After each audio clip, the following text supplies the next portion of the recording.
Sussan, I just asked, on the Royal Commission, we've got the appointment of the former High Court Justice Virginia Bell. Do you think her plus the involvement of Dennis Richardson will be sufficient for this Royal Commission? We'll go through the details of how the Richardson Review will fold into this Royal Commission with one Royal Commissioner. It's not our preferred model. Obviously, we proposed 3 for the simple fact that the scope of this work needs to cover 3 Royal Commissioners, somebody with expertise in anti-Semitism, a member of the Jewish community who has that, the necessary senior judicial person, and somebody with expertise in national security. However, we have what we have been told, and the announcement the Prime Minister made yesterday dragged kicking and screaming to something that the community of Australia just refused to accept, could not and would not happen.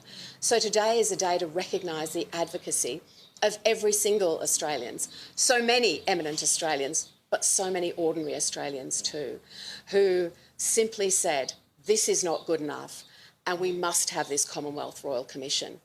We have the announcement. We in the opposition will stay close to the details from here on in, but it must reach into every corner of this country to tackle the scourge of anti-Semitism, to eradicate anti-Semitism and to confront radical Islamic extremism. That reckoning has to be part of this. Thanks very much, Susan. Cameron at Sky News. Do you give the Prime Minister any credit for changing his mind on this and listening to what people have said? And with all what you've just said in mind, over the next few months while this Royal Commission happens, are you going to be fighting the government, fighting the Royal Commission with the way that this has been led, or will you put politics to the side and support what they're trying to do?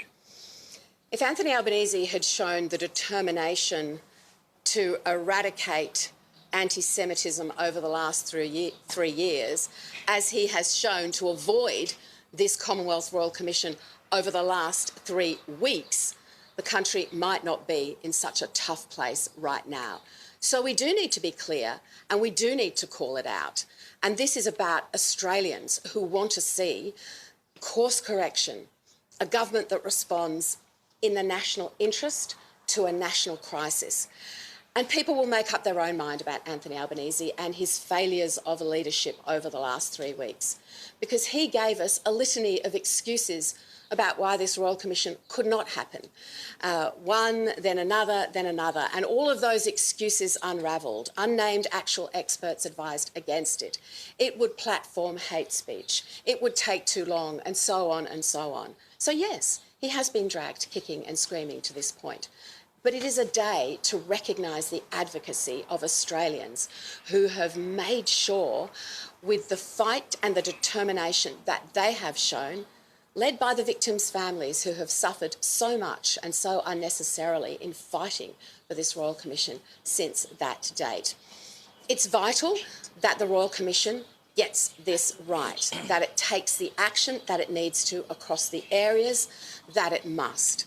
And there is more work to do because the Parliament has not yet been recalled.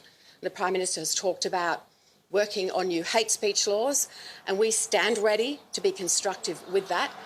We have asked for the Parliament to be recalled already, and every day that we're not sitting in Canberra doing this work is a day that we are not putting in place these necessary hate speech laws. And I want them to contain the messages that we have been giving over the last 3 weeks, which is that if you preach radical Islamic hatred, if you incite violence, if you glorify terrorism, and you are not an Australian citizen, you will be deported. And if you are an Australian citizen, you will be arrested. And I look forward to working in the National Parliament to implement new laws to give that effect. Is there anything missing from the terms of reference? We will go through the terms of reference. We proposed much broader terms of reference, and we clearly, for good reason, had 3 Royal Commissioners. We will see how this Royal Commission is set up, implemented and sets about its work.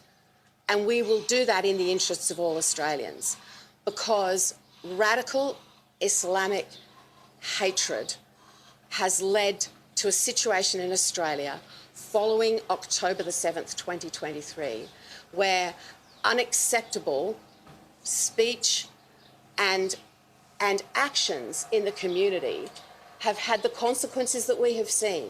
And we want the Royal Commission to confront that. And we want it to reach into every corner where anti-Semitism is present, whether it be our university sector, academia, the arts, civil society, every agency, every government department, every jurisdiction. There is a big task ahead of us. We have to get it right for the country.